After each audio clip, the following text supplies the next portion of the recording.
Thank you so much, ladies and gentlemen. We are now moving to Exodus. This is section 6, and we're finishing up some stuff in Exodus chapter 12 that we didn't quite get to finish last time. This is Exodus 12, verses 35 through 42. Exodus 12, 35 through 42.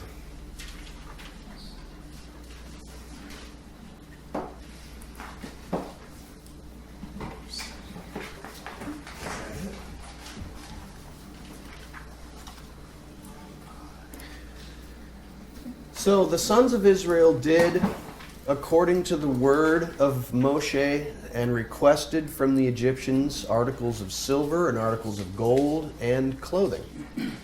And Yehovah, he gave the people favor in the eyes of the Egyptians when they requested them. Thus, they despoiled the Egyptians. They plundered the Egyptians, your text might say. The sons of Israel journeyed from Ramesses towards Sukkot, about 600,000 men on foot, those of mastery, besides the little ones. Also, a mixed multitude went up with them, and flocks, herds, and cattle, exceedingly heavy. They baked the dough which they had brought forth from Egypt, unleavened ember cakes, for it was not leavened, for they were driven out of Egypt, and they could not dally. And moreover, they did not make provisions for themselves. Now, the dwelling of the sons of Israel and their fathers who dwelt in the land of Canaan and in the land of Egypt was 430 years. And it came to be at the end of 430 years, and it came to be on this very day, that all the host of Yehovah went forth from the land of Egypt. It is a night of observances for Yehovah to bring them forth from the land of Egypt. This same night is to Yehovah observances for all the sons of Israel throughout their generations. Now, my first question to you is regarding this this mixed multitude. In your idea, what is this mixed multitude that went up with the children of Israel when they left, Jerry? That could have been slaves. It could have been anybody, but it wasn't Israelites. Okay. And it said the 600,000 men of mastery. That's Israeli men, just Israeli, right? Right. This could have been another 600,000. Certainly could have been. I used to think it was, a couple hundred people, but the more I've read about it, the more it sounds like it was a huge group of people that went with them. Seems I like don't, quite I don't a know. throng. That's just one opinion, my opinion. I don't know. Yeah. 600,000, that's a lot of people. That's just men. Yes, it is. Would you say that's probably just the men, including Israelites and other? It seems to me from the text to be saying, well, there are 600,000 Israelite men, not including their women and children, and then a mixed multitude. Tracy? I'm seeing a parallel. You're seeing a parallel? I'm seeing a parallel in Revelation 7 after you talk about the 12 tribes and how they were sealed, the 144,000. Then right after that it says, after this I beheld, and lo, a great multitude which no man could number, of all the nations and all the kindred and people and tongues. Hey, that look stood at before the that. throne. So, a throne. That's fascinating. Yeah, absolutely. Absolutely. So it seems like this mixed multitude is a pretty good number, and it certainly could have been anyone. I mean, it could have been a bunch of Egyptians who saw the power of Yehovah and decided, your Elohim is obviously considerably more powerful and able to provide for your needs than any of ours have ever been. We've never seen anything like this. We're following you. So yeah, I think that's certainly likely. It could have been just people visiting Egypt, and if you take into consideration the idea that these events of the Passover, including all of these plagues, happened over a longer period of time than just like 1 year, then there could have been people from the surrounding nations saying, have you heard of what has been going on in Egypt? I mean, I don't know that you'd be saying, hey, let's go visit Egypt. All this stuff is going on there. That probably wouldn't have been a great idea. But you never know. Men of wisdom and seeking, something like this is fairly unheard of, it seems. And so there may have been people saying, we need to go and check this out. Jerry? Wasn't in the south, Egypt was the big power, right? Yeah. Up in the Yeah. north, it was the Hittites or somebody else. Yeah, the Hittites But- were up there, So sure. they probably had a lot of slaves, not just super Israelis, but many groups of people that were slaves. Yeah, They that probably makes wanted sense. to hit the dirt too and get out of Dodge, you know? Yeah, that's a good point. I think if you consider it that way, that's a good idea. You know, if the Hebrew slaves are going, We're going all the too. slaves are going. Yeah, that makes sense to me. Absolutely. So if the Israelites, the Hebrews had slaves during that time when they were captive in Egypt, and they were You mean slaves. wait? The slaves had slaves? Yeah, exactly. Did they have slaves? during that I don't time? see that. I You don't know see what, that. when they left? I don't see that anywhere in the text. No. Did you see something in that regard? No, but Now, they I- always used to have, of course, slaves. But I think it's a little weird if the slaves of Egypt have Yeah, slaves that would as be well. strange, and I don't know that I've seen It wasn't- anything like that in the book of Exodus or anything like that, describing when they were in Egypt. Now, I do Right. know that when he gives them the Torah in a little while, he's going to give them some regulations regarding how do you deal with a slave. But what's interesting is when you look at that, it doesn't actually technically mean that they were, making slaves of people, except in the situation like when they would conquer their enemy and make them serve them. But I think that in our minds, in the Western world, we think of slavery in a completely different way, where you got like slave traders going around and capturing people and, taking them prisoner for you're not at war with these people. You're just visiting someplace and, rounding them up and taking them somewhere else to serve people. They didn't really do that. Indentured. It's more like indentured servitude is right. Yeah, the Torah regulations seem to be specific to someone is poor and he sells himself to you as a servant. You can't let him be your servant for more than 6 years unless he says I love it here, man. I want to stay. And then you get the law of the bondservant, which is a whole other can of worms, which is super awesome. But yeah, I don't see the slaves having slaves, at least in this It context. seems like they could though, because they had to. There was millions strong at least. Yeah. I mean, between 600,000 men, they got whatever.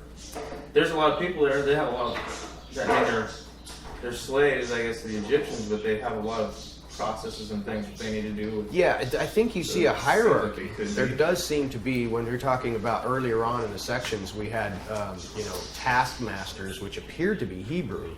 Now, are they like real taskmasters now?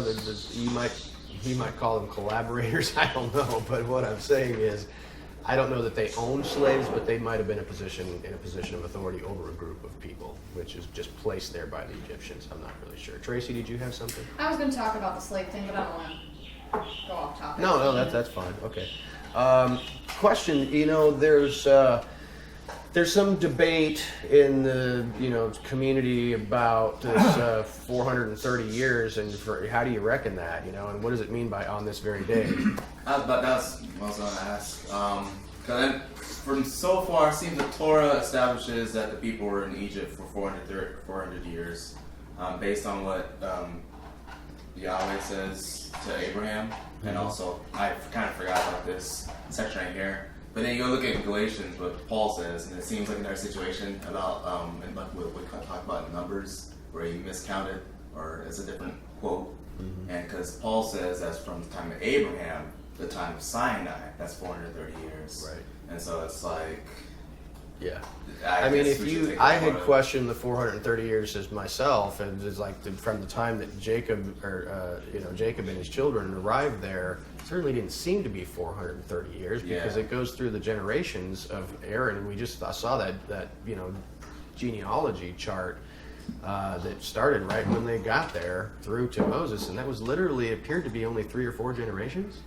Acts 7:6 says 400 years from the time Abraham's seed, which was Isaac, Right. until And I had an idea, and I read this somewhere, and you may agree or not agree. Well, it's something to look into for the future. But it appears that perhaps, it appears that perhaps it's calculating from the time that Yahweh spoke to Abram and said, "Your descendants will be as numerous as the sand of the sea, and they will be servants in a nation that is not their own." And that could be 430 years, but certainly doesn't seem like they were there for 430 years from the text. At least the genealogy that Moses gives us of his own family showing up there. So just to What's the timeline on? Because when people live in I mean, years back then, so I mean, well, you could've lived not to necessarily. 80 No, and I then- mean Moses lived to be 120, and so in those days, Moses, it seemed like What if they weren't having kids at 30? Or they're having kids like 60? yeah, And would that in put this like that part, 3 generations in? I mean, yeah. Well, in in this part in the Torah, it doesn't seem like they're having kids, really late, and it doesn't give you that data. It does earlier in the genealogical records of Genesis, but not in this book.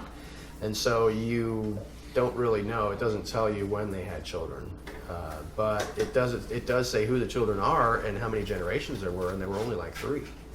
And the lifespan definitely seems to have been curtailed from what was going on in Genesis for sure. I think Moses was a guy who lived a fairly long It life. seems like a very poignant thing that's in here. Why? I mean, I'm just asking because I have no clue why that would be This so 430 specific. years Why is it so mentioned. specific Yeah, I about think it's on the day of and all that. I mean, yeah, and that's why I was asking if you had insight into that. And I think that the only thing I can think of is that this is from the promise that the Father made to Abraham regarding, I will multiply your descendants, and they will serve a nation that is not theirs. And this is essentially on that, like you could say, on that very day that Yehovah spoke to Abraham, saying, I'm going to multiply your descendants.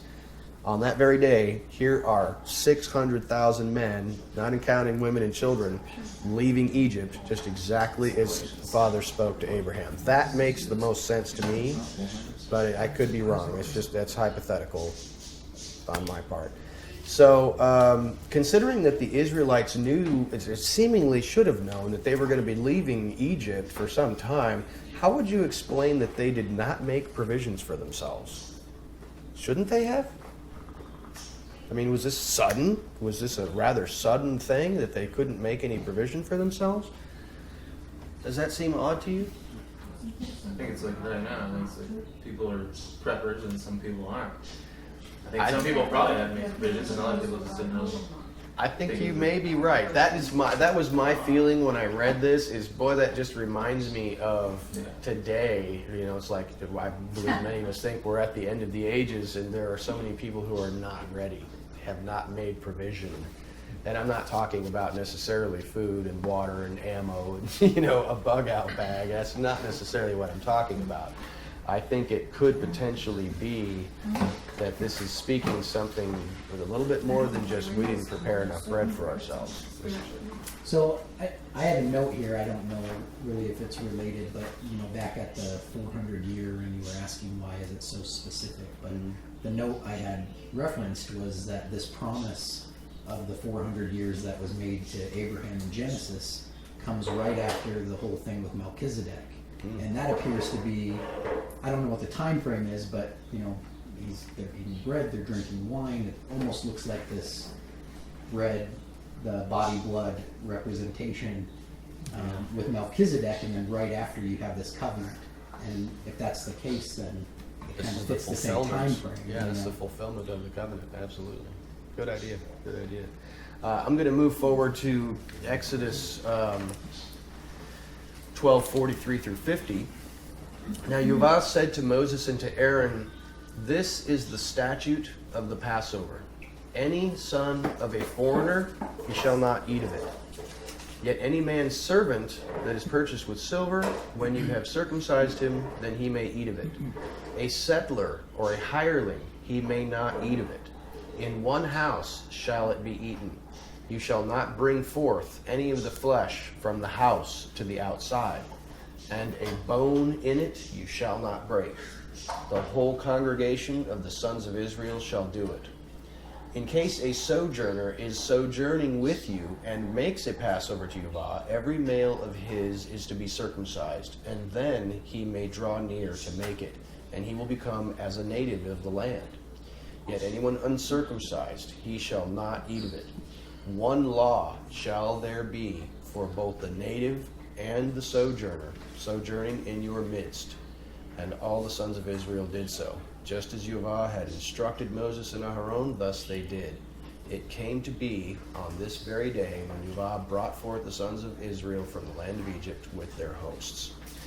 That's a fascinating section there. What does it mean to be a foreigner, a settler, or a hireling? Different belief system. They certainly could have. Yeah. Egyptians. Is this referring to the mixed multitude, just in general? Might be. So what does it mean? How does one become a native of the land if you want to join this people? Well, circumcision seems to be indicated here as the key point. Now, I know that this is obviously a contentious issue in the first century, you know, with Paul talking about in the book of Galatians, you know, it's like you must be circumcised. Is the principle of circumcision here, is it a physical thing or is it a spiritual thing? Physical. Physical. Then it was physical. Is it then is it then a physical thing and now a spiritual thing? Yes. No spiritual. No, it's actually both. Circumcise your heart. I think it is both Both. in this time and not necessarily both now. And I think that's the whole point that Paul is talking about in the book of Galatians. When you bring in people, that he is making a distinction here, saying, do we need to literally sharpen the pencil of anyone who wants to join the faith? I don't think that, because he's saying this is what the spiritual meaning of it was the whole time, the circumcision of the heart. So, in relation to, you know, people joining in today for a Passover celebration, how would you apply that? Would you set restrictions on people who can come and celebrate Passover with you? Number one, you can't do a Passover day because the temple doesn't exist. Sure. You don't even have to worry about it. It does. We're doing a memorial service of the Passover. It's a called memorial of Seder, the Passover, not an which is, actual Passover. I see. which is a totally different thing. We're not in Israel, we're not in Jerusalem. It has to be done there. The lamb has to be killed by the priest on the Temple Mount. So you can't do a Passover service. You, Ani? Yeah, I think it It, refers, I agree, because we're celebrating the Passover, but we're not keeping it like they did, because the one and only Passover lamb was sacrificed. right. And that's it. And but what I think it applies to is the Lord's Supper, right. because it also says in the New Testament that you shouldn't be unworthy eating it. So What does I that could mean to you? imagine that you have to be part of Israel to partake in. Yeah. And what does this have to do with communion? How is this related to communion that you would find in either a Catholic church with the little wafer and the bread, or a Christian church where they got a little tiny piece of bread and a little big cup of juice? Is this related in any way? I don't No, think the not really. Passover is related to Memory. Easter. I don't see that.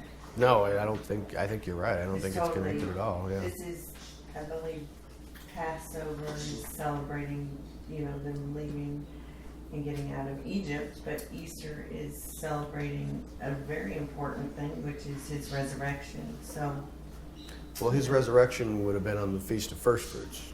Right. so yeah, that's They what, twisted it. right. Okay. Yeah. Gotcha. The crucifixion and the Passover That's- now are the same. Right. Right. Yeah. So But we messed it up with, of course, the church. Yeah, when we you say that, kind of mixed some totally things screwed it in. up. Yeah. So I mean, literally, I think that when you're talking about the Eucharist or the doing a it slipped my mind, communion, that you're literally talking about some type of a Passover thing, because that's when you're talking about bread and wine, and that's all tied in with Passover. And so it's a little weird. It's definitely different. Bread that they eat, right? It is. Well, They it's always say like it's well, in the church I grew up in, at least, it was always when commemorating when Jesus sat down with his disciples and said, "Take, eat. This is my body broken for you. This is Right. my blood spilled for you." Right. That's how it Which was is always. precisely what the Passover that we're talking about here Right. is a shadow picture They of. never even close to. Yeah, they didn't make the connection. connection, but I think that's my point here, is why I think we should make the connection. Right. Tracy? I was just, something that Mike said kind of made me think is that Messiah we know is not after the order of the Levites, but after the order of Melchizedek. Mm-hmm. And, people want to say, well, Levites came first, and so that's a change. The law has changed, but that's not true. It's been transferred, but also Melchizedek was first before Sure. the Levites. Yeah. And he was doing that bread and wine thing. So could this Melchizedek picture we see in Genesis be what Messiah was doing at that Lord's Supper? That's an interesting idea. It's very interesting. That's a thought-provoking concept. What last week we were trying to figure out last week when they Whether Yeshua was having a Passover or not. Right. well, yeah, but this is kind of off that topic because it's interesting because we're trying to figure out where they cook this meat and everything. Oh, They yeah. brought it in the house for 4 days. It says you can't take it out right here. It says don't take it out of the home. Right. So they had they had to cook it, I guess, in the house. I mean, that's what I was. Well, I suppose you could interpret it that way, but it's also possible that you cooked it outside and brought it in the house, and once you've cooked it and brought it in, you don't take any of it outside. It's not an I guess outdoor that could feast. be. It could happen that way, but I mean, today we don't take leftovers home. Is that what you're saying? well, it says you yeah. don't. It says it's all. Good point. Yeah, no, you guys Well, cannot the have meat any part. leftovers. The leftovers. Passover lamb had to be killed on the Temple Mount. You didn't kill it in your home. Right. Killed in In Jerusalem Israel, on the First Temple Passover Mount. they did. They Priest brought it was in the house. involved. In Egypt, it wasn't. In I'm not Egypt. talking about Egypt. I'm talking We are. about I'm talking about this story right now, though. In this story. Yeah, yeah, Because they had to bring it in the house for 4 days. And they went quite a while without a temple. yeah, absolutely. Was there someone behind Yeah, Terry? they had the tabernacle. Was one of you guys I was raising your gonna hand? ask this other question. So Oh, don't okay. worry about it. Yeah, because I probably would think the same thing. They took it into the house, I made a pet out of it. my thinking, so that the children of the house would learn to love it. And as we love Messiah. Mm-hmm. Yeah, you're definitely going to become attached to it.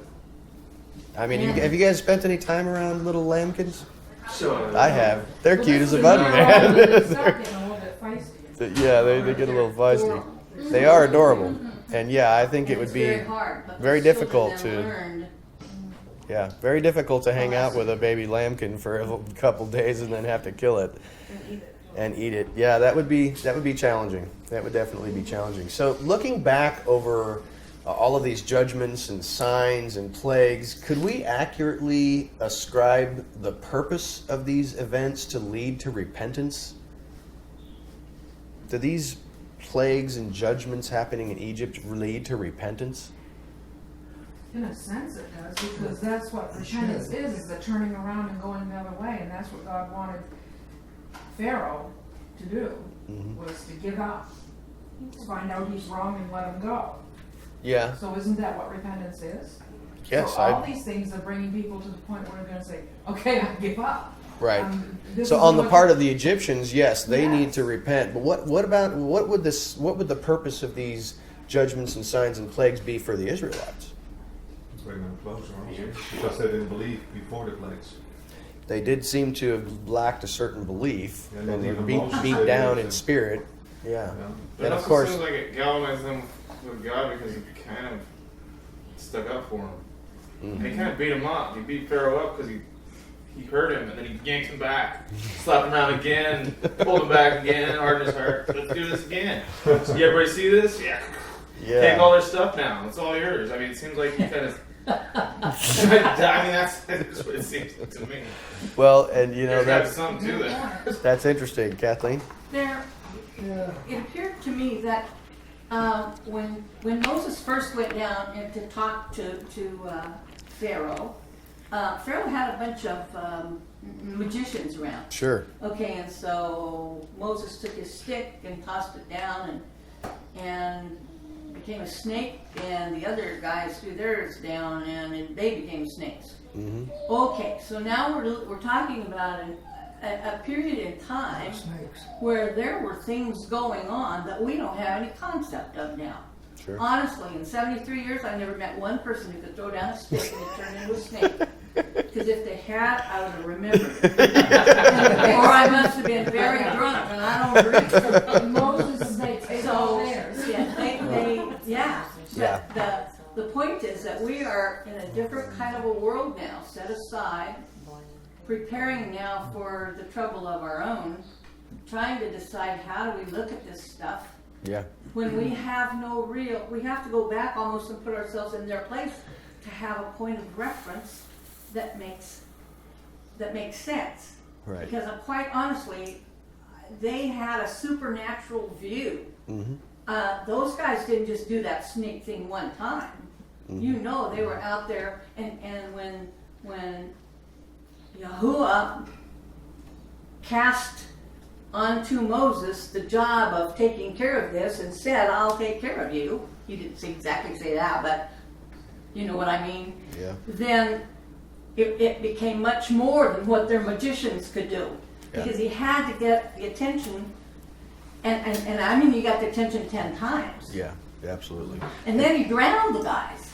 Yeah. I mean, that should give you a lot of reasons It to should. think about the strength. It certainly should. You're right. You're absolutely right. And I have more on that in just a little while that I'd like to bring to your attention and have you ponder on for this week coming up for more study next week. Go ahead, sir. It's just the piggyback. I think as far as like that mindset and the heart of the issue and stuff, or at least the depth of your thinking process, to me it seems the overall thing is to establish this fear. Mm-hmm. Usually fear is always kind of mentioned in the scriptures when it comes to keeping commandments and Yeah. turning away. I think Yeah, bottom line that's is fear. that's an excellent point, and that also ties in with the comments that I want to make later about fear and what is the purpose of fear and how does it work and what should it do and what is the appropriate response to fear. I'm going to move forward just a little bit and look at, we're now in chapter 13, verses 1 through 10. It says, I'm just backing up because my translation says, and so he brought them forth from the land of Egypt with their hosts, and that it was on that day that Yahuwah spoke to Moses, saying, hallow or set apart to me every firstborn male, opening up every womb among the sons of Israel, among human and among beast. It is mine. And Moses said to the people, you are to remember this day on which you went forth from the land of Egypt, from the house of servants. For with steadfastness of hand Yahuwah brought you forth out of there. Then nothing leavened should be eaten. Today you are going forth in the month of Eve. It will come to be when Yahuwah your Elohim shall have brought you to the land of the Canaanite, the Hittite, the Amorite, the Perizzite, the Girgashite, the Hivite, and the Jebusite, about which he swore to your fathers to give to you, a land gushing with milk and honey, that you will serve with this service in this month. 7 days shall you eat unleavened cakes, and on the 7th day there shall be a celebration to Yahuwah. Unleavened cakes shall be eaten 7 days, and nothing leavened shall be seen with you, and no chametz should be seen with you within your entire boundary. Then you will tell your son in that day, saying, it is for the sake of this which Yahuwah did for me when I went forth from Egypt. And you will come to have this as a sign on your hand and as a reminder between your eyes, that the Torah of Yahuwah may be in your mouth. For with a steadfast hand Yahuwah brought you forth from Egypt. You will observe this statute at its appointed time from days to days. That one's pretty good. I want to point out and ask a question about just a couple of things. First thing, why does Elohim take possession of every firstborn male? First of all, what does that mean? Well, the regulations for that are actually in one of the next books of the Torah, and we can discuss that. It means literally that every firstborn child, every firstborn male of the sons of Israel must be redeemed. You must pay to the temple 5 silver shekels. And any firstborn of a clean animal must be sacrificed. Any firstborn of an unclean animal, like a donkey it gives as an example, must have it either, if you will redeem it or purchase it out with a substitutionary animal, or you just kill it. You can't offer it on the altar, obviously, because it's an unclean animal. But Yuvah is clearly taking possession of the firstborn of man and beast here. And my question to you is, why? Jerry? I think it has to do with the ones that he killed back in Egypt, straight off. I think you're absolutely right. I think that's precisely what it is. It's because he is a just Elohim that he is taking life for life. Just like he says in the Torah, life for life, tooth for tooth. And that he is actually, but he is merciful and is saying, I'm not going to kill your children, but you will set apart to me as holy your children. Because I killed all the children of Egypt, the firstborn of sons of Egypt, I killed them all. And there must be life for life. And so you're going to dedicate your children to me as payment, life for life. Tracy? I think it's also kind of a illustration or shadow picture of how flesh was created first when he created man, and then the breath of life The Spirit. after the spirit came after. So technically, and we see this pattern. The firstborn is usually the bad guy. The secondborn is usually one that has the seed of the word. Yeah, you do see that, don't you? So by redeeming these firstborn animals, I think it's kind of a picture of crucifying the flesh first, the flesh, and putting that on the altar in place of of a human that's saying, "This is my flesh. This is representative of my flesh, so that I may serve you in the Yeah. spirit." Interesting insight. This, I like has to be, that. this is related to Messiah, though, right? Because he's God's first and only born. I mean, it seems like this is. Yeah. It's almost like I know what you guys are going to be doing later, so let's take. You know what I mean? It's like a precursor. He's like, I don't know. it The just foreshadowing seems, a I bit. can't not think about that one. Yeah. I mean, all these other things are true, but it's like. Absolutely. And even Paul talks about that, Adam being the first man, and Messiah being the second man, and how this first man is flesh, and he's put to death, and the second man is spirit and lived. Interesting. Very interesting. John? I still don't 100% understand it, or where it says, for in verse number 2, "Hello to me, every firstborn male opening, every womb among the sons of Israel, among human and among beasts." It almost, to me, when I read that verse, it almost, I thought they would sacrifice that first human, including also first animals. But is that hello? Is that Hallowed just means set aside. Set aside. It's apart. Kodesh, or Kodesh, and holy. he's just saying, "Holy to me." It's the Yeah. same word. Yeah. Holy to me is the firstborn. And we know so from you pay context, only, you said? You I'm pay sorry? five 5 shekels. 5 You, shekels. you would pay to redeem or purchase back Right. from Yuvah. And that is also a picture of, frankly, as a parent of children myself, I have to come to the realization and the knowledge that these children are Yuvah's.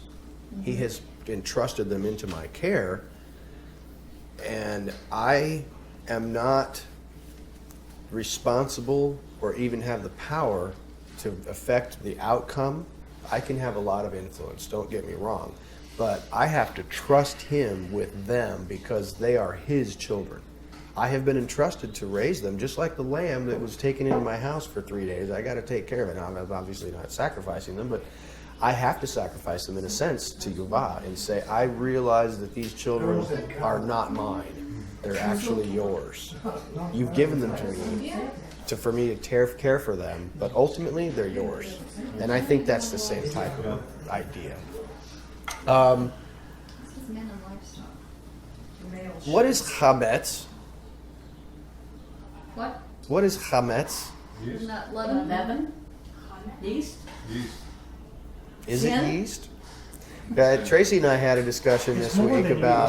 yeast. Let me ask you this: from your own understanding and your own practice, do you? Well, chametz would be unleavened bread. The saor is the actual leaven, I think. Okay, so when it says to remove, in Hebrew it says when you shall not have any chametz in your territory. What is it talking about? Because I know, and this is just from a practical issue, okay? Because many different people have different ideas, but you're Ashkenazic, or Sephardic, or there's all different kinds of ideas. Tracy and I were talking about this earlier in the week. She's like, what do I get out of my house exactly? I'm like, that's an excellent question, Some people think, well, I'm taking anything out of my house that it is puffy bread. When I first started observing the Torah, I thought I can eat crackers, I can eat tortillas, anything that's flat, it's not puffy bread. But then you'll get into certain sects of Judaism with Ashkenazis won't eat legumes and beans, and beer and wine and just fermented stuff. Some people go as far as toothpaste. Toothpaste. Yes. So, and I certainly don't want to get into a discussion about what you should or should not do, but I mean, yeah, go ahead. I wanted to add to that because I was reading that. He doesn't say, like, when he says for the person who eats leaven needs to be cut off from the people, he doesn't say if you don't take out leaven from your house. So I feel like, I don't know, him saying that, giving specifics, kind of leaves room for, if we have questions and we have doubts and stuff, God understands.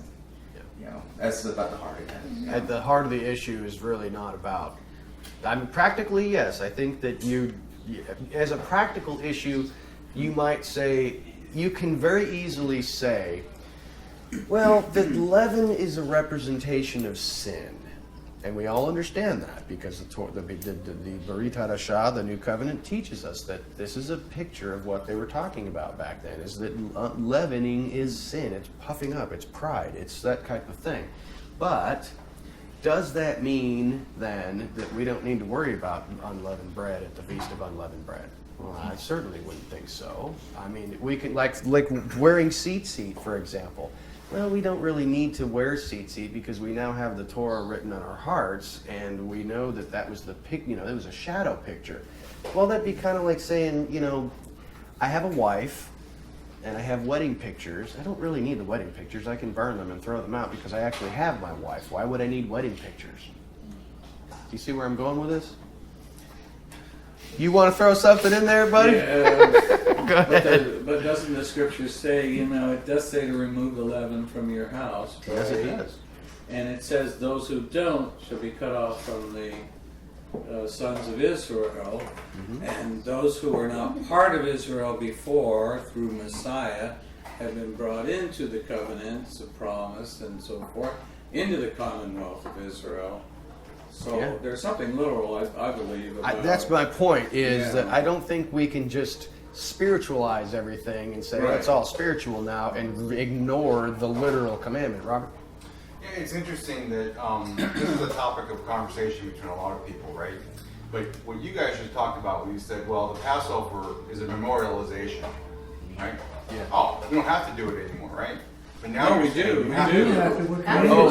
Some people would say that. I see what you're saying. It's like Passover is a memorialization. Says, let us be diligent to enter the feast in 1 Corinthians chapter 5. Mm-hmm. So I hope you didn't understand us to be saying that you can do that. No. Okay, you're making your point. Right. Yeah. Keep it, but what I'm saying is that when you talk about removing the leaven from the house, right? There's no temple anymore. Right. So Scripture says a lot of things about going to the temple. You're supposed to take the first fruits to Jerusalem. You don't do that. Right. So there is some change here that you guys aren't addressing. Not you guys, but people aren't addressing. Right. But when you say your house, right? To me, the temple's in our That's hearts your body, now, sure. Right? Sure. And when we say that it's something that has to be, you take it to your house, right? You remove the leaven from your house. You remove the sin from yourself. Right. Yes. But you could also remove it from your pantry and feel like you're holy too. That's true. And that would be the letter of the law versus the spirit of the law. I totally agree with that. Yes. I think each year as we've done the literal removing from the house, I think that he likes to teach us lessons with those literal things, spiritual lessons. And what I find is, like one lesson that I learned just, if it was the last year or the year before, well, every year really, is you find it in the darndest places. You think you got it all, and then you break out a can of Dinty Moore, and it says beast and ingredients, people. And I think that's a lesson for, we think we get all the sin out of ourselves, but there's there's always something stuck in a corner somewhere There's always a job in to this do. house that I will find throughout the week. And go, oh, whoops. And I think we have to be diligent with ourselves to look that closely. Yeah. And I think everything in the Hebrew scriptures is taking foundational, concrete, fundamental, nature type things that are very literal, very straightforward to teach us these spiritual things. And the two go together. Jerry? I got a question for you. I can't really come up with the answer. What does it mean? And they say it over and over and over again. You're going to be cut off if you don't do this. Well, What are you talking- what is is that? that is one of my questions. Lose your salvation? You're dead? I mean, you're dead? You're Well, done? you know what? I think that you could, in order to answer your question, I'm gonna throw out an episode that happens here in the Torah, and it's not going to be a definitive answer for your question because I don't know anyone who can definitively answer that question. But I will propose something to you that those men who were 20 years of age or older in the desert who left Egypt, how many of them made it to the Promised Land? 2. They all died in the wilderness. They died physically. They died physically. I personally have a feeling that they got cut off. Does that mean that they are burning in hell? Well, the Torah doesn't say anything like that. But I know that you could just as easily say, well, that person is not an Israelite anymore. You've been cut off from the house of Israel. Well, you can't possibly make that assertion. I don't know that you can make the assertion either way. All I know is that it's given to us as a warning and it's serious, but I don't know that you can read into it all the way to you have been removed from the people of Elohim and you are now a son of the devil and you're going to burn in hell. That's what I've always wondered. Well, I think that's what traditionally people have taught on it. But I do not think it means the same as death because it's literally different, a different expression, different words. Sure. So I think it does mean that you lose your salvation. It does not mean you can't get your salvation back. Through you can repentance? always repent. Okay. It doesn't mean, for me, I don't think it's like a non-reversible judgment. Now you're cut off, you're going to burn in hell. I think you can always repent, and it says in Romans, he talks about, I'm not sure if it's Romans, but Paul talks about the branches being cut off. But he also says that there is a way to restore Graft them back They in. can be grafted in again. Yeah. So I think it's very serious. I think it does mean that you lose your salvation. I think if you're not part of Israel anymore, you lose your Well, you gotta salvation, be but you grafted in can't again. come back. It doesn't mean it's Well, isn't this leaven is sin? So, Doctrine.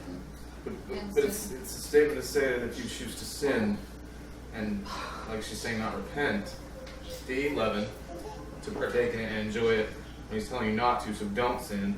You can repent, you can try not to sin, but if you just openly don't care, then yes, you will be cut off because you're not even trying. You're just saying, I don't care. Willful sin. Right, Yeah, exactly. I think that's a fair characterization. Yeah.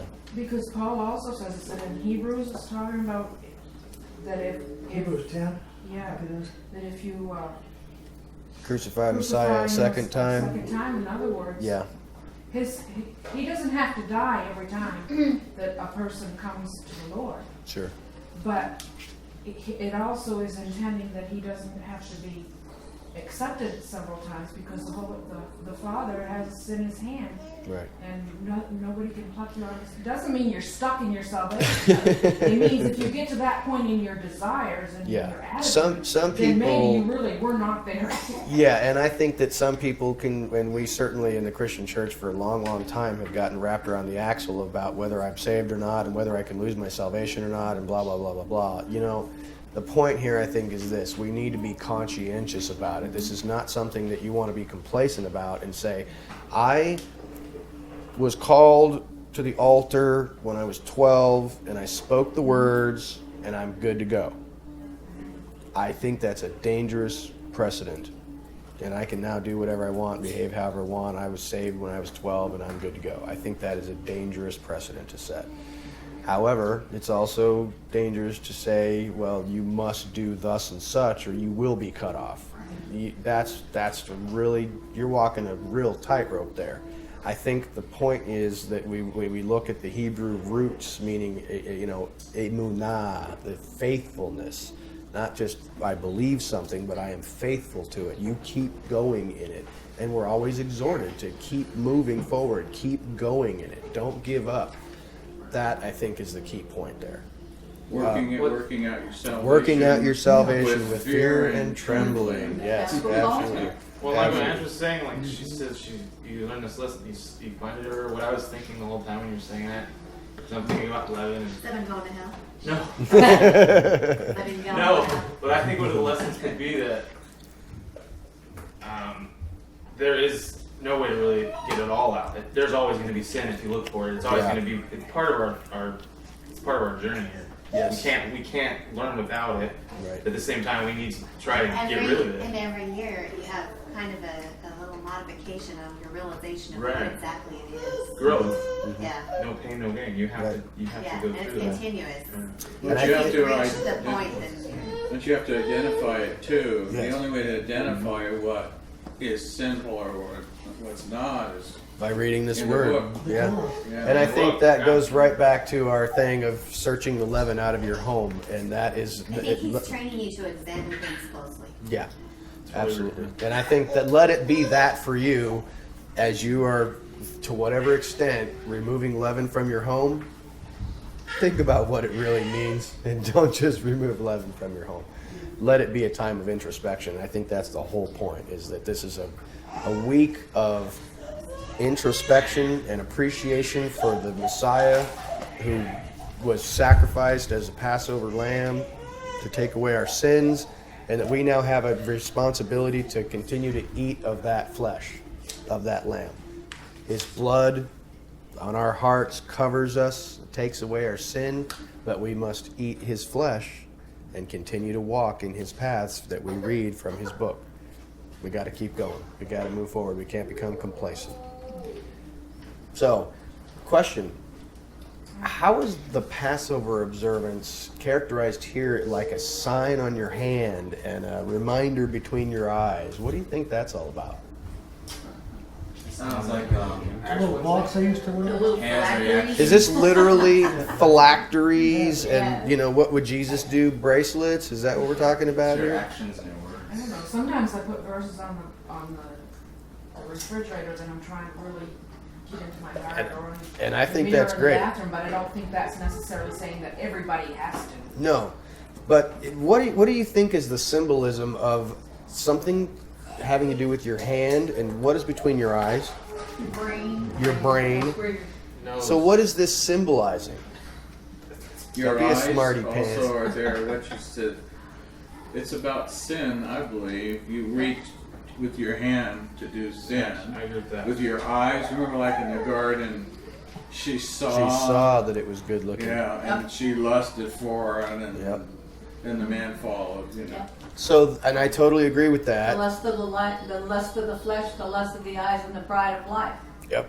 So and I think that the spiritual significance of this hand being your actions and what you let into your mind, what your eyes see, what's going on in your brain, how does that relate to Passover? Tracy? Well, I was going to answer that question. No, what? I was going to say something else. Sorry. Does anyone want to comment on how? I mean, I think that we can all agree that this sign on your hand is having to do with your deeds, and like we said. But how does that relate to the Passover? That Passover, your observance and memorialization of this event, both historically and in relation to Yeshua the Messiah, is like a sign on your hand and on your forehead. Very similar to the sign, the mark of the beast, which is on your hand and your forehead in the book of Revelation. What is the connection? Is it saying, and I'm sorry because I would probably have to reread this again, but is it saying that the Passover is this mark, or is it referring to the days to days, the unleavened bread, these 7 days. Okay, so in the immediate context, it's saying that you will not have, this is talking about leaven, and saying that you will remove the leaven and you will eat unleavened bread, and it will come to have this and you will come to have this, maybe this practice of observing the leaven, spiritually getting the sin out of your life. So, my thought, because Tracy mentioned this, and we've been talking about leaven being sin, but Tracy mentioned doctrine. That's absolutely, yeah, I agree. In Matthew, when he's saying, beware of the leaven of the Pharisees. Right. And they're talking, and they start asking about the bread and the fish. And he's like, don't you understand? I'm not talking about right, bread. He says, they did not say to take heed from the leaven of the bread, but of the teaching of the Pharisees and the Sadducees. Right. Right. Now, they're not necessarily teaching sin, but they're not necessarily teaching what is exactly in this word. Right. And if this mark here and here is in reference to the leavened bread, and this is a doctrine, are we doing what this says, or are we going with the traditions of men? Yes, and I think that it could be both. Sure. And I think it is both. Yeah, but he also said, do what they say, but don't do what they do. Which is hypocrisy. And that's what the doctrine is. It says, which is hypocrisy. The doctrine of the Pharisees and the Sadducees, or scribes, or whatever it was, is the leaven is their doctrine, which is hypocrisy. Right. So it's that saying and not doing. It's that. So the sign, works, the sign on your hand and on your head is potentially twofold. Not only do we examine ourselves and fight against sin, but we cast out unsound, unbiblical doctrine. We follow truth by removing sin according to the law of truth. I think that's a good point, Tracy. So that's kind of what I wanted to say about this head and hand. The word hand is yad, which is the closed fist, which is symbolic of work, rather than the kaf, which is an open hand. So it's this faith and works. Faith without works is dead.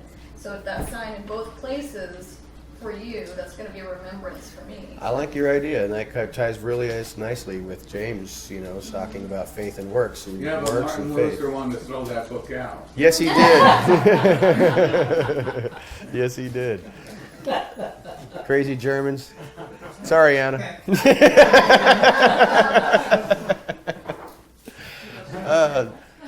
She missed the joke.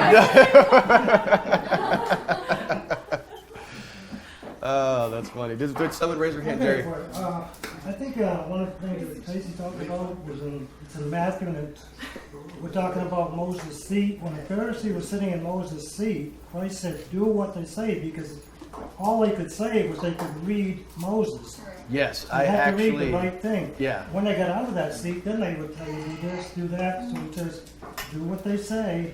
but I not do heard what they that. do.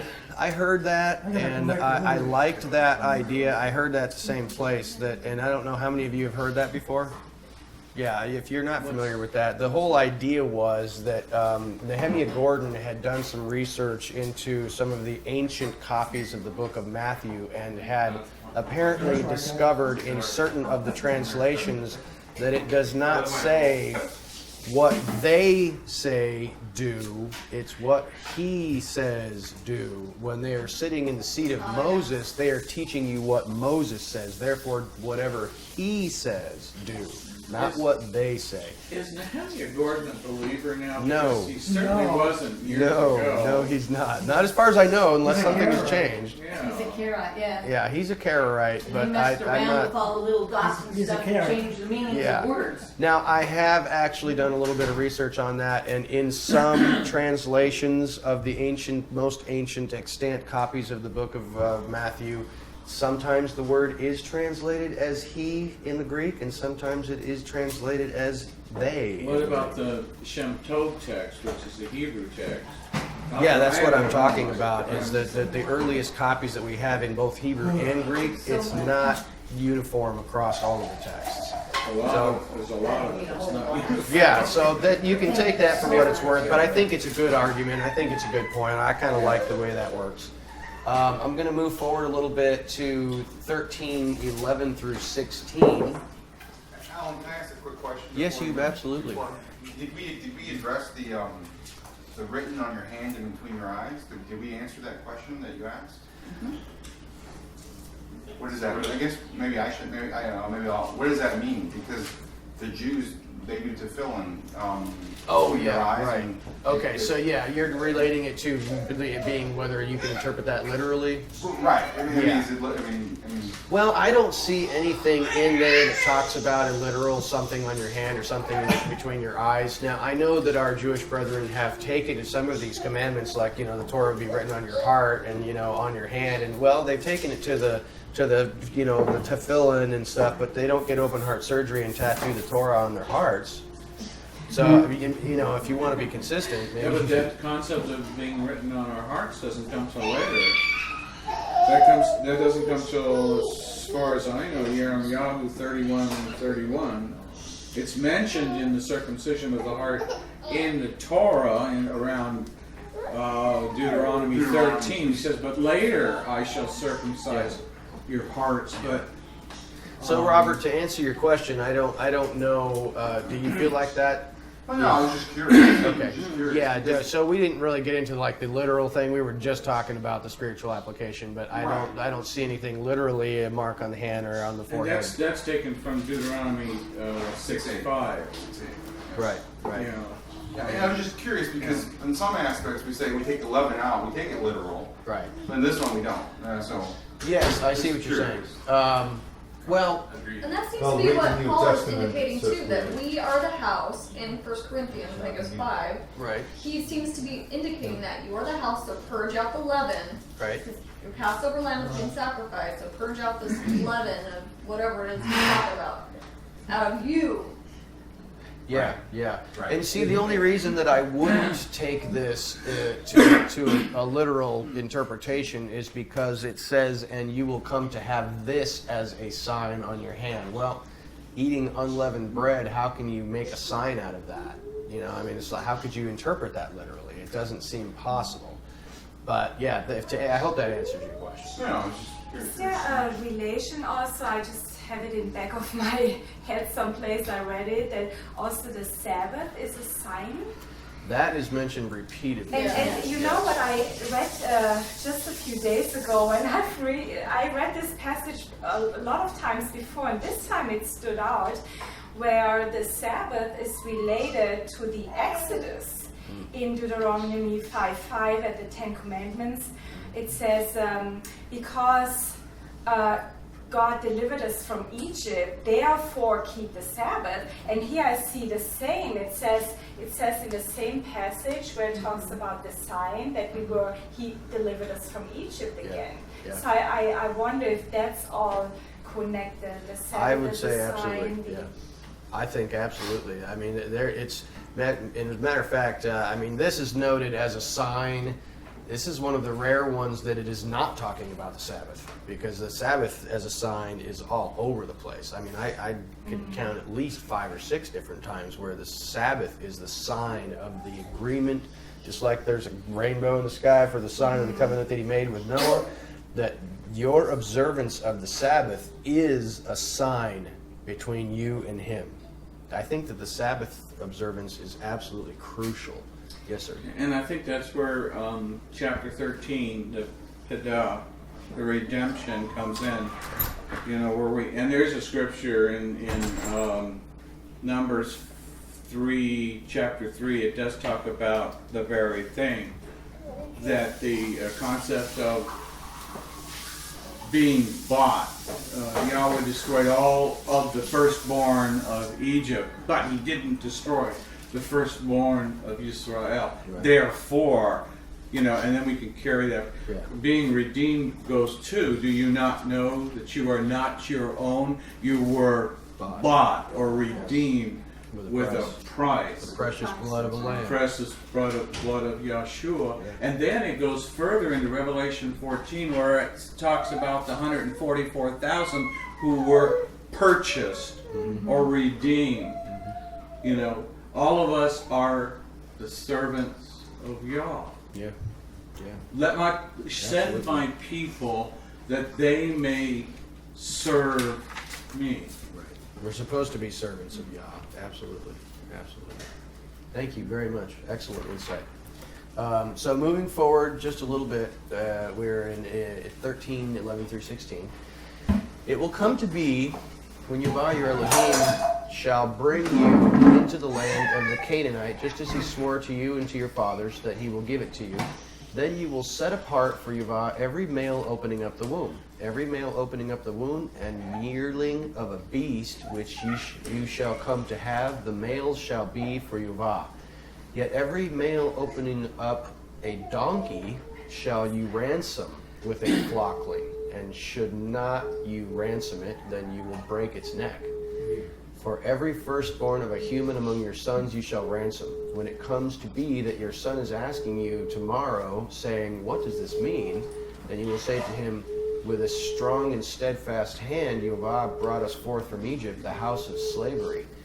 When it came to be that Pharaoh was obstinate to dismiss us, that Yahweh killed every firstborn in the land of Egypt, from the firstborn of human unto the firstborn of beast. Therefore, this is why I am sacrificing to Yahweh all the males opening up the womb.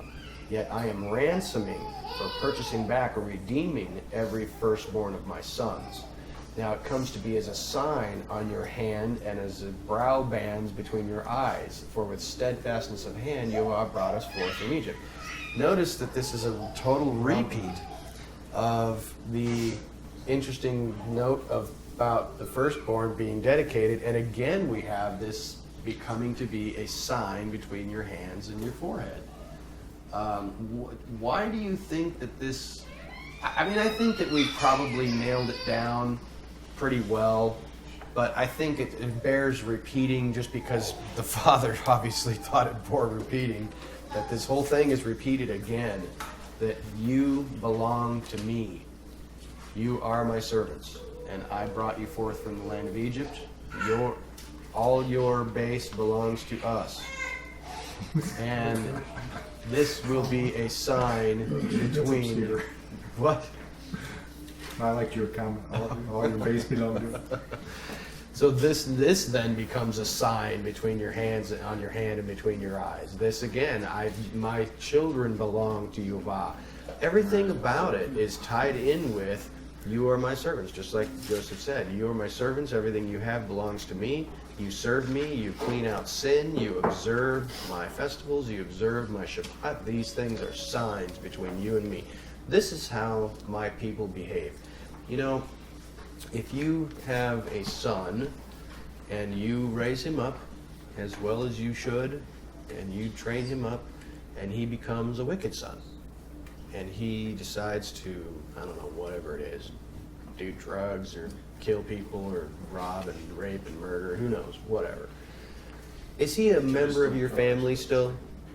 Yes. Yes, he is. Does he have a good relationship with the family? No. You cast him out? He has broken fellowship. Do you cast him out? No. I do.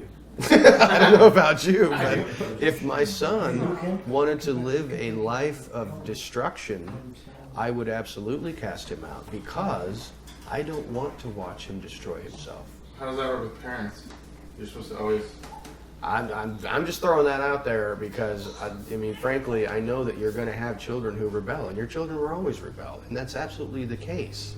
I don't have any expectation that my children are going to be perfect, and they're not going to do everything that I tell them to do, but I do know this, that if they do not obey the rules of fellowship to be a member of this family, that the fellowship is going to be broken. Yes, I will kick them out. I don't. They're still part of the family. Absolutely. Not allowed in the house without. And I still love them. I won't disown them. Absolutely not. They will always be my children, and my heart and my hands and my home will always be open if they want to repent. But I'm not going to watch them destroy themselves. And if they're not going to live according to the rules of my family, they cannot be in my house. They're still my children, and I love them dearly. But I can't. I just keep thinking you respect your mother and father. It's like absolutely, it has to do with respecting your mother and father. Both ways, though. I mean, you can say it as simply as my house, my like, rules. It's just that simple, right. you know. And my rules of my house are the rules of the Father, And if you don't want to live that way, you don't have to live here. Of course, you're still my son, and I'm here for you, and I love you, and I'm always waiting with open arms, just like the father who's waiting for the prodigal son to return. But It's not a revolving door. it's not a revolving door. I mean, it is a revolving door. If you want to repent and come back, Well, 3 or 4 times, and then you start. Yeah. you know what? Say- Hey, how many times should you, forgive your forget. brother who sins But against there's a you? difference 70 between times. forgiving and allowing him to live with you again. After it's been gone 2 or 3 times. Yeah, you'll have to and use some they judgment. did. Yeah, you don't want to be a fool. Yeah. You want to be, gentle as a dove, yet wise as a Because when things serpent. get bad enough, they will come back and Oh, say, okay, absolutely. it's okay, I'll be good. And then you For a get them couple of on weeks. going good again. and Yeah, then you can make yourself a doormat, and I don't want to get too far off on that topic, but I just wanted to say that it does have to do with, being a member of the family, and it's really all tied together with your little family and all the way to the father's big family. Chris? I'm going to say, in a sense, I cast my son out because of his activities. But like the prodigal son, he's now a Christian. Yeah. Yeah. Yeah. And yeah, I mean, it is my heart to restore fellowship. It is your heart to restore fellowship. It is the Father's heart to restore fellowship. But He cannot abide with you destroying yourself. Frankly, because it violates His nature. And second of all, He doesn't want to watch you destroy yourself right there in front of His face. Or your family. Or your coming family. back into your family and destroy your family. Absolutely. John? Yeah. Were you without question sin the, when you were a young man? Absolutely not. we're not talking about without sin, we're talking about a rebellious attitude to the family. Oh, yeah. That's yeah. sin to me. That is sin. Absolutely. Sorry. But that's the kind of absolutely. sin we're talking about. Hold on. John? 2 quick questions. Did it say here brow band? Yeah, that's Is the it way. brow band, or is that just a translation? Because It's that just is translated. that chest piece between your Yes, eyebrows, that is. right? Yes, it it says is. your eyes. It's a unibrow. Nay.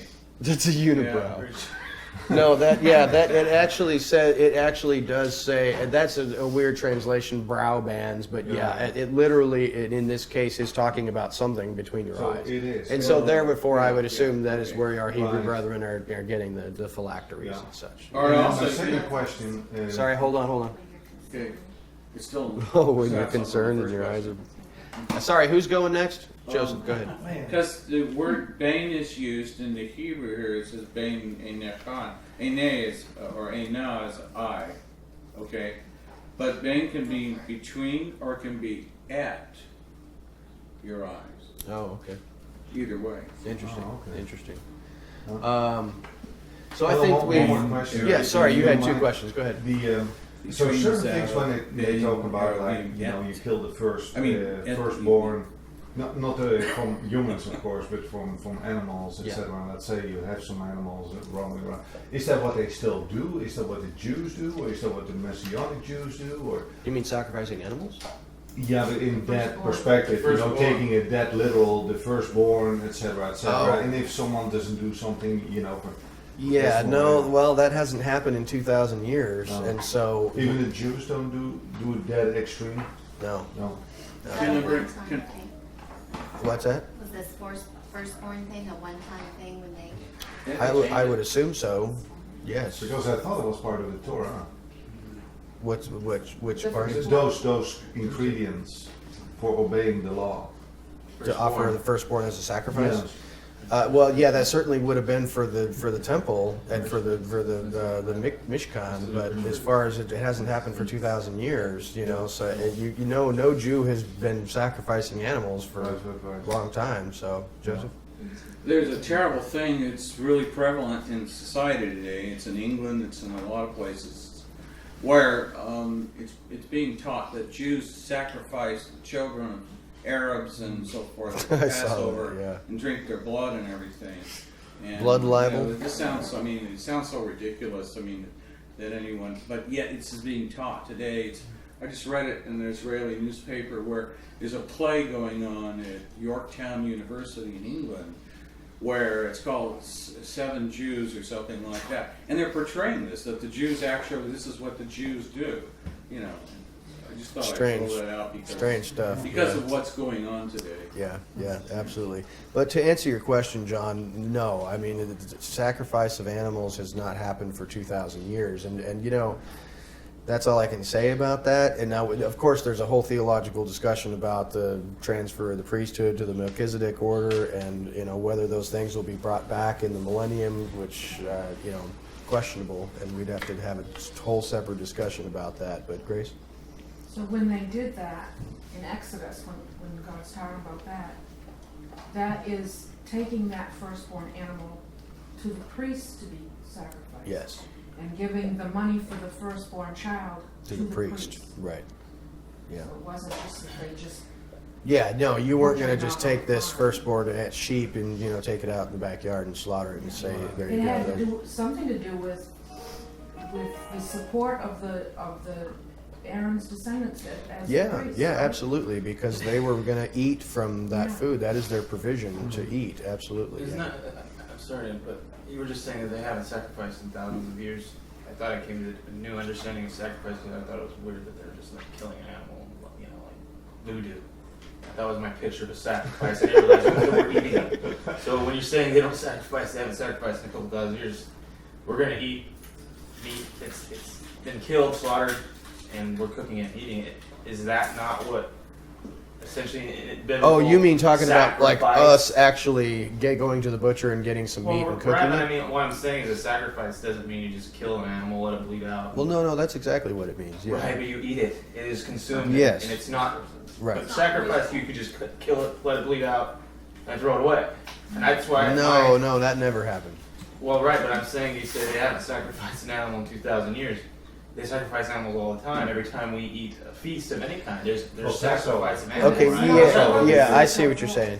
So it's not a sacrifice though. It's just a butchering of an animal. I mean, So a what's the sacrifice. difference between the Well, sacrifice? okay, that's an excellent question because frankly, with a sacrifice, you have the animal being killed in a ritual fashion. First of all. And second of all, its blood is put either next on the altar or splashed against the side of the altar. That part of it is going to the priest to provide for him and his family and the work that he's doing as his payment almost. A small part of it, the fat and the inward portions, are going on the altar to be burnt as a sacrifice to Yahweh because we don't eat that stuff anyway. And the rest of it is going home with you. So to describe current animal slaughter and stuff as a sacrifice would be you couldn't really make that comparison. Yeah, sacrifice to who? Right. Yeah, true. And they do kill the Orthodox. Some of them still they take chickens. Yes. And they kill them. Yeah, and when they try to do for kosher purposes, they will take certain steps to slaughter their animals in a ritual fashion just because they want. That's mostly my understanding is for humane reasons. I don't think they're tying it to any act of worship necessarily. What's that? As far as The waving instructions- chickens. Oh, they or- do that for the Passover. Okay, yeah, they wave chickens over their heads for Passover. Passover. That's a really weird thing that I have not seen anywhere in Torah. I want to go to Tracy for just a moment. I So just she- wanted to say we are still supposed to be sacrificing today spiritually with our mouth, the bowls of our mouths. There's all kinds of references to our mouth being altars yeah, and our we're words still- being a sacrifice. We are robbing him of sacrifices to this day because we don't understand that. And it's something I'd encourage you to look at in scripture about what it means.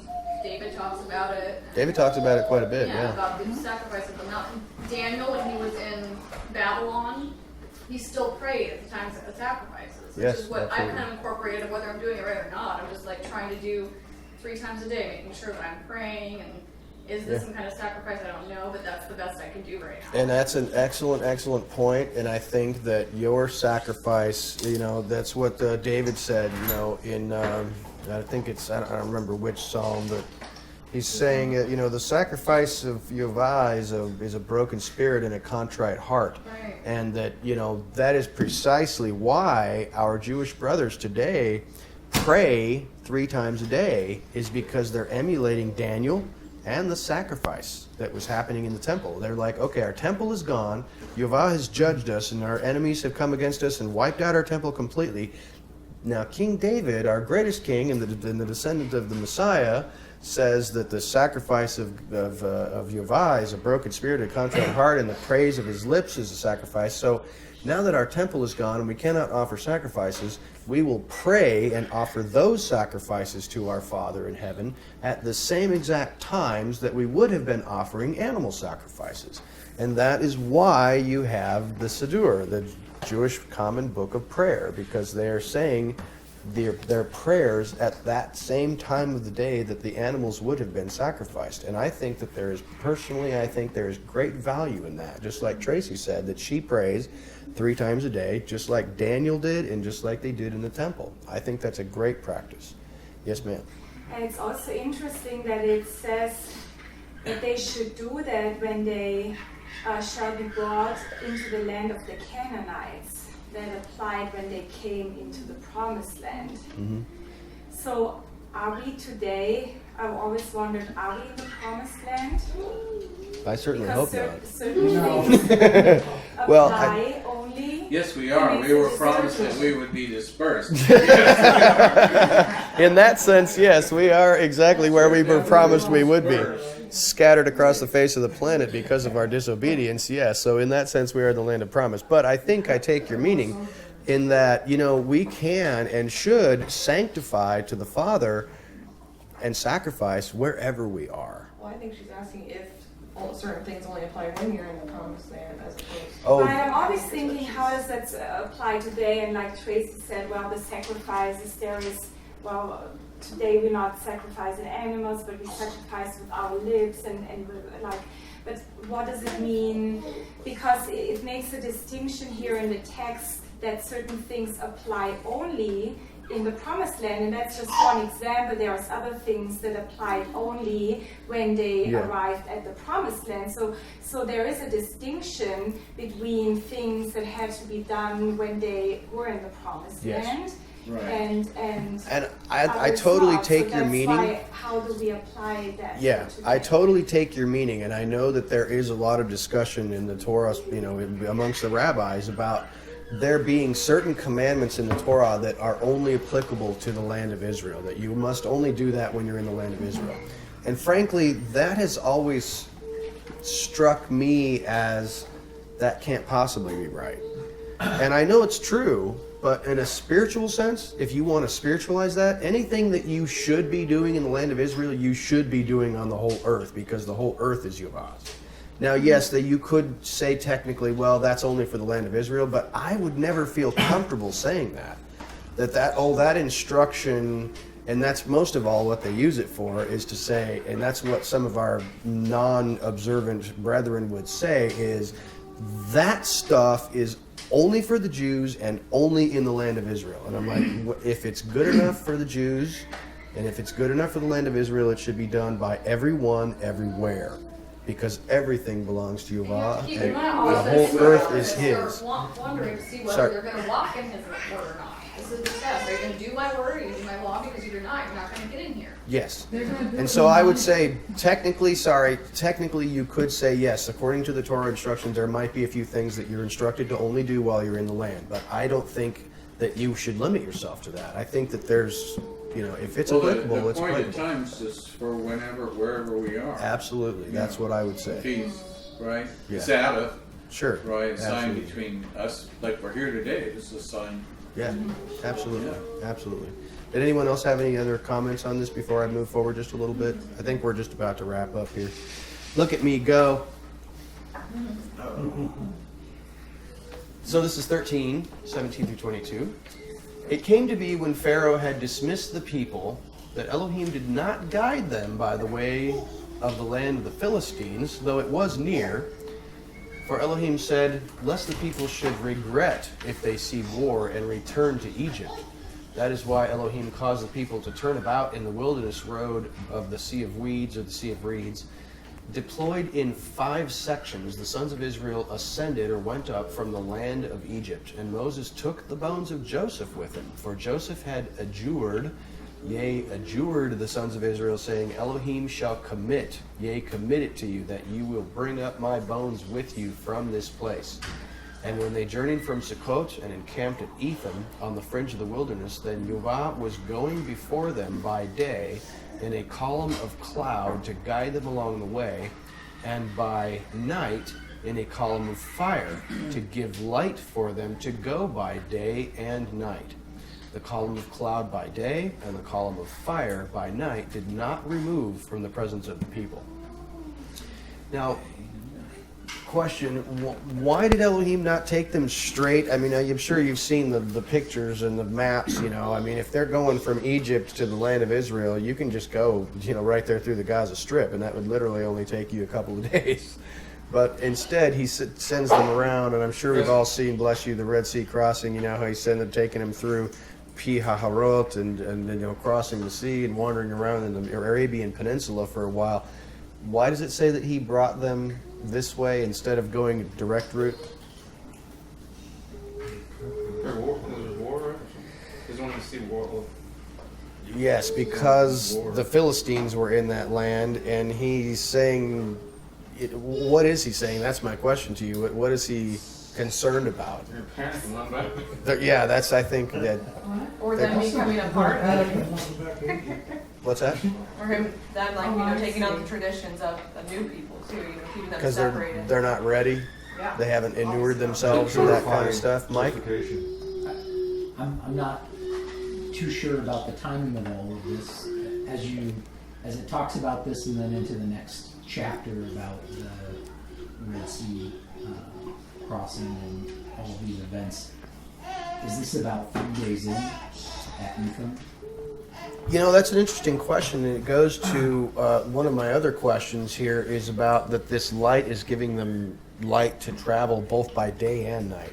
And I think there's reference in Numbers 33 about the timing of when they left one place, and it was a 3-day journey to Etham. Oh yeah, right. And so maybe this route and the pattern of what's going to happen also fits the pattern of, you know, 3 days after Passover and first fruits, and it talks about in the next chapter where it says, take your stand and see the salvation which Jehovah has prepared.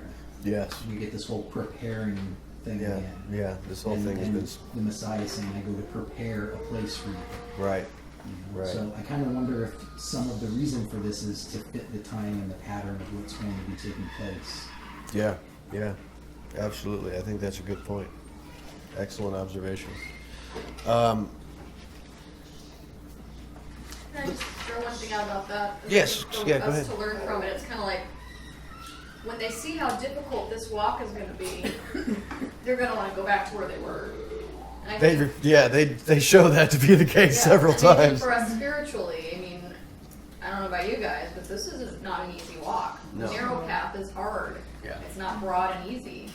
Yeshua mentioned that to us several times. Yeah. I don't know that has sunk in for me even, or for many of us. Yeah, but is the other path that much easier? No, that other path brings much more destruction. This one is a little more constricting. That one certainly has more freedom, but freedom for what exactly? Yeah. Well, and this journey, you know, where they get to this point, and he is this salvation. By the end, when he wipes them out with the water, it says that Israel feared him and they believed. Yes. You know, so Yeah. Again, it kind of fits this pattern and time frame of Right, absolutely. Yeah, I think that's a good point. The And you might- concept of change alone amongst the people, but like Tracy was saying, it was change. I mean, this was just totally, everything in their lives had changed. Yeah. You know, where am I going to get food? Where am I going to get food? And all the grumbling that went on. Yeah, change is never a very comfortable thing. But change is a universal law, like death and taxes. When he found us, we're all together. That's So right. somebody to hang on to the fellowship with. That's right. That's absolutely right. I was going to comment on the bones of Joseph going up, but I don't know that there's anything necessarily that we want to dig too deep there. But we did that quite a bit back when we were studying in the end of Genesis. So I'm going to move forward just a little bit to 14:1-9. It says, Yehovah spoke to Moses, saying, Speak to the sons of Israel that they may return and encamp before Pi Haharot, between Migdol and the sea, before Baal Zephon. Over against it you shall encamp by the sea. And so Pharaoh will say of the sons of Israel, They are perplexed in the land. The wilderness has closed in on them. Thus I will make the heart of Pharaoh steadfast, so that he will pursue after them. Then I will be glorified in Pharaoh and in all his army, and the Egyptians will know that I am Yehovah. and hence they did so. And when it was told to the king of Egypt that the people had run away, the heart of Pharaoh and his servants was turned as to the people, and they said, "What is this we have done?" and dismissed the sons of Israel from our service. And so he hitched up his chariots and took his people with him. He took 600 chosen chariots and all the riders of Egypt and third fighters on all of them. Thus Jehovah made the heart of Pharaoh, king of Egypt, steadfast, and he pursued after the sons of Israel. And the sons of Israel were going forth with a high hand. Yet the Egyptians were pursuing after them, and they overtook them encamping by the sea. All the horse chariots of Pharaoh, his horsemen, and his army at Pi-hahiroth before Baal-Zephon.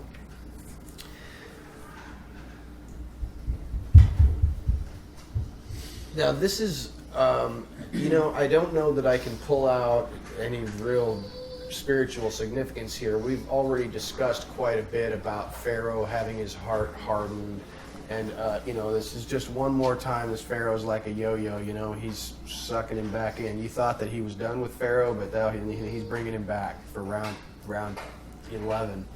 They're going full, 10 rounds or 11 rounds or 12 rounds. But, he sucks him back in, and he's for the purpose so that Jehovah will show the Egyptians that he is the Elohim of the whole earth.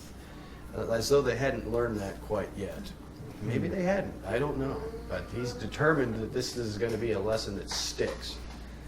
And maybe they could have somehow, disregarded that. But they're about to have another lesson. Now, this is something for you to take a look at in your private time, maybe this week, and I'd like to, and I'll possibly bring this up next time when we meet, is to take a look at some of these place names in the Hebrew. And perhaps discern some spiritual significance from them. Places like Migdal and Pi-hahiroth and Baal-Zephon, maybe look at those things and see, is there something there for us?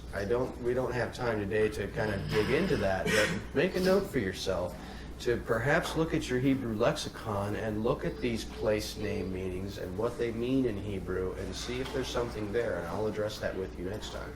So I'm going to move forward just a little bit.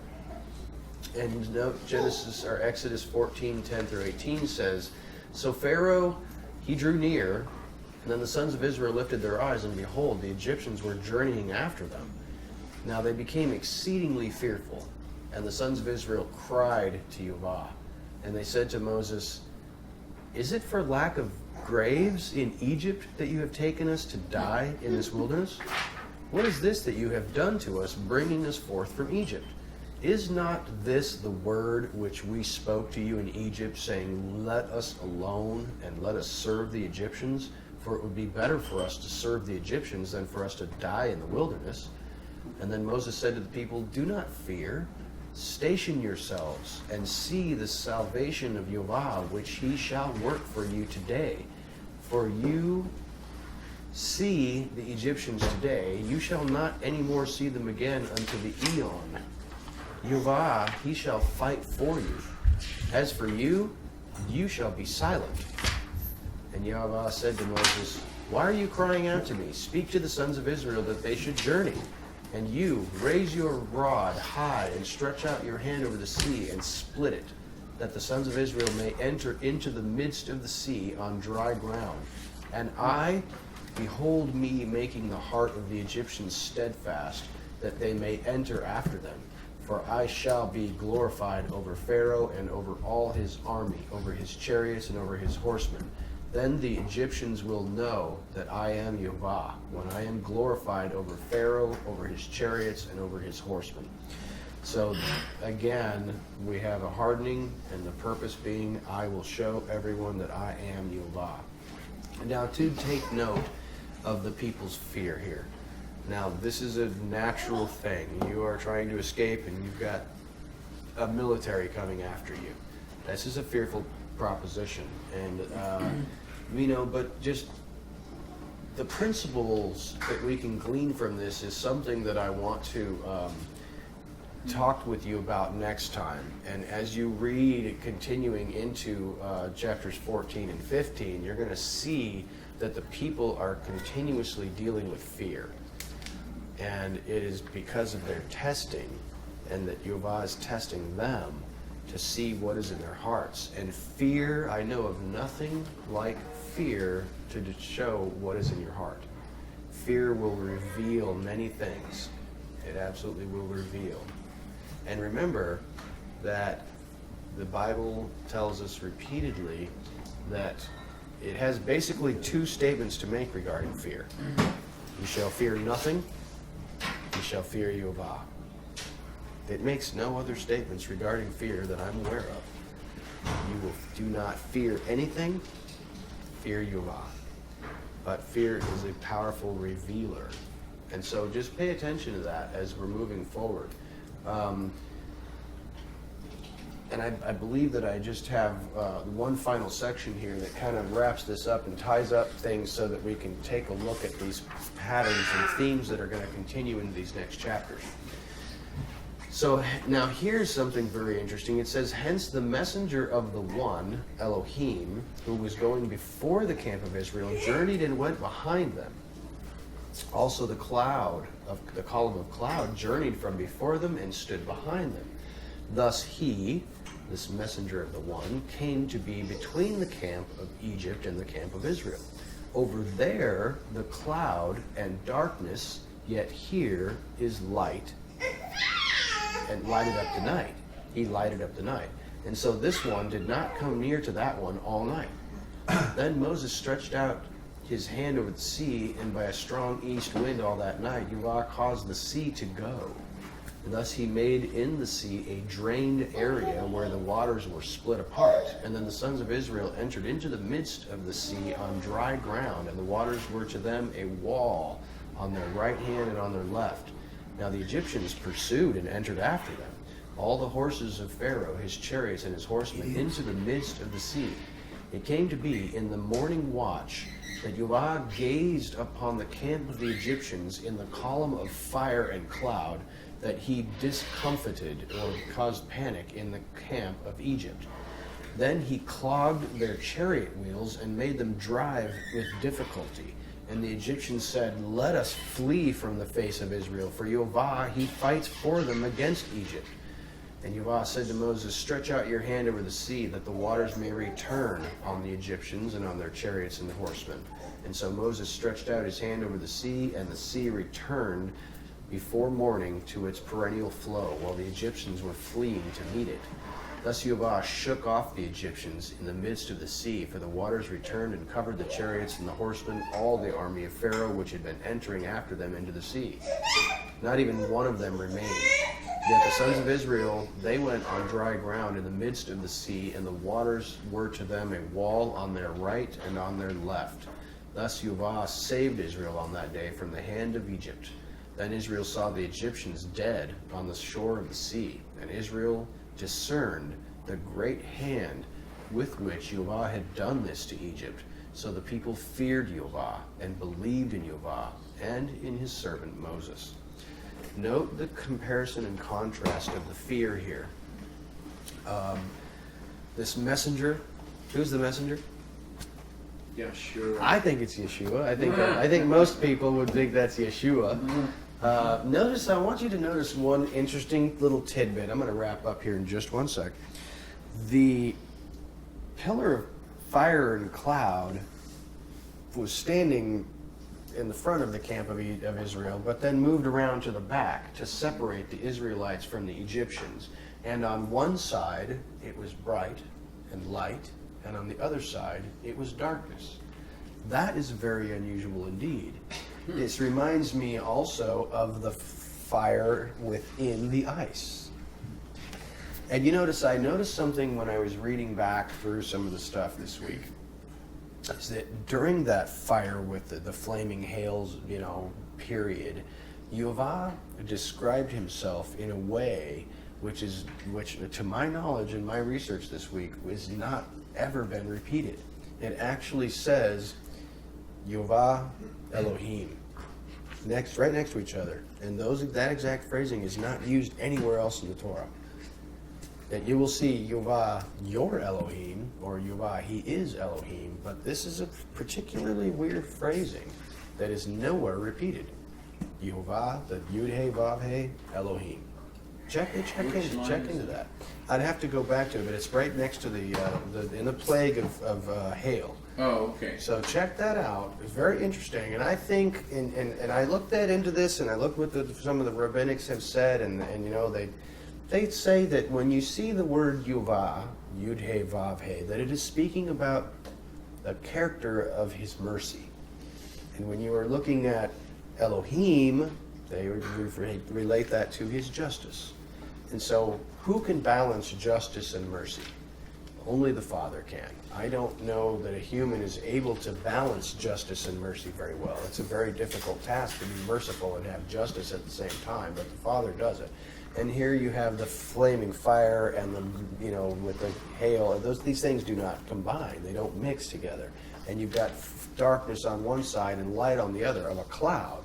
It's a very interesting dichotomy about the Father that shows you his diversity and unity. Very interesting stuff, Tracy. I just think this is a really cool connection between what's going on here in Isaiah 30, 20 through 21. So you have this messenger who we agree that is Messiah that went before them, and now he's going behind them. Now listen to this. Though Yahweh gave you bread of adversity and water of affliction, your teacher shall no longer be hidden, but your eyes shall see your teacher, and your ears hear a word behind you saying, this is the way, walk in it, whenever you turn to the right or to the left. Yeah. So we've got these waters that he says twice, are on the right and the left. Yeah. Don't go that way, go this way. Yeah, and I put a note here regarding that you are walking on dry ground. You have living water on either side of you on a wall that is guarding you from the left and the right. I think that there's a tie in there.